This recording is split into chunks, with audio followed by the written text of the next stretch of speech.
ರಿಲೇಷನ್ಶಿಪ್ಪಲ್ಲಿ ಈ 5 ತಪ್ಪುಗಳನ್ನು ಯಾವತ್ತೂ ಮಾಡಬೇಡಿ. ಇವು ನಿಮ್ಮ ಬ್ರೇಕಪ್ಗೆ ದಾರಿ ಮಾಡಿಕೊಡುತ್ತೆ. ಎಸ್ಪೆಷಲಿ 5ನೇದು.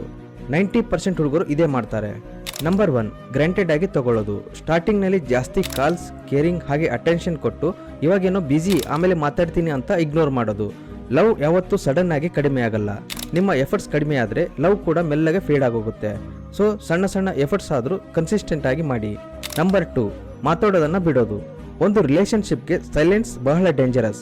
ಐ ಆಮ್ ಫೈನ್ ಅನ್ನೋ ಸುಳ್ಳಿನಿಂದ ಯಾವತ್ತೂ ಪ್ರಾಬ್ಲಮ್ ಸಾಲ್ವ್ ಆಗೋದಿಲ್ಲ. ಅವರ ಜೊತೆ ಮಾತಾಡಿ, even it's uncomfortable. Number 3, over control ಮಾಡೋದು. ಎಲ್ಲಿದೆಯಾ, ಫೋಟೋ ಹಾಕು, ಯಾರ ಜೊತೆ ಇದೆಯಾ, ಇದು ಲವ್ ಅಲ್ಲ, ಪ್ರೆಷರ್. ನೀವು ಎಷ್ಟು ಕಂಟ್ರೋಲ್ ಮಾಡ್ತೀರಾ ಅವರು ಅಷ್ಟೇ ದೂರ ಆಗೋ ಚಾನ್ಸ್ ಇರುತ್ತೆ. ನಂಬಿಕೆ ಇಲ್ಲದ ಜಾಗದಲ್ಲಿ ಲವ್ ಇರೋದಿಲ್ಲ. ಅವರಿಗೆ ಫ್ರೀಡಮ್ ಕೊಡಿ. ನಂಬರ್ 4, ಎಮೋಷನ್ಸ್ಗಳಿಗೆ ರೆಸ್ಪೆಕ್ಟ್ ಕೊಡೋದಿರುವುದು. ಕೆಲವೊಂದು ಸಾರಿ ಅವರಿಗೆ ಬೇಕಾಗಿರೋದು ಸೊಲ್ಯೂಷನ್ಸ್ ಅಲ್ಲ, ಅರ್ಥ ಮಾಡ್ಕೊಳ್ಳೋದು. ಇಂಥ ಸಣ್ಣ ವಿಷಯಕ್ಕೆ ಯಾಕಿಷ್ಟು ಓವರ್ ರಿಯಾಕ್ಟ್ ಆಗ್ತೀಯಾ ಅಂತ ಕೇಳಬೇಡಿ. ಅವ್ರು ಯಾಕೆ ಹಾಗೆ ಮಾಡ್ತಿದ್ದಾರೆ ಅಂತ ಅರ್ಥ ಮಾಡ್ಕೊಳ್ಳಿ. ನಂಬರ್ 5, ನಿಮ್ಮ ಲೈಫ್ನ ನೀವೇ ಕಳೆದುಕೊಳ್ಳೋದು.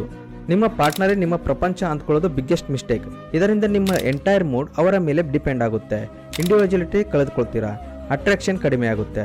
ಒಂದು ವೇಳೆ ನೀವು ಕೂಡಿದ್ದು ಸ್ಟ್ರಾಂಗ್ ಆಗಿ ಇರಬೇಕು ಅಂದ್ಕೊಂಡ್ರೆ ಇಂಡಿವಿಜುವಲಿ ಅಷ್ಟು ಸ್ಟ್ರಾಂಗ್ ಆಗಿ ಇರಬೇಕಾಗುತ್ತೆ. ನಿಮ್ಮ ಫ್ರೆಂಡ್ಸ್ ಈ ಮಿಸ್ಟೇಕ್ ಮಾಡ್ತಿರ್ಬೋದು. ಸೊ ಈ ವಿಡಿಯೋನ ಅವ್ರಿಗೆ ಶೇರ್ ಮಾಡಿ.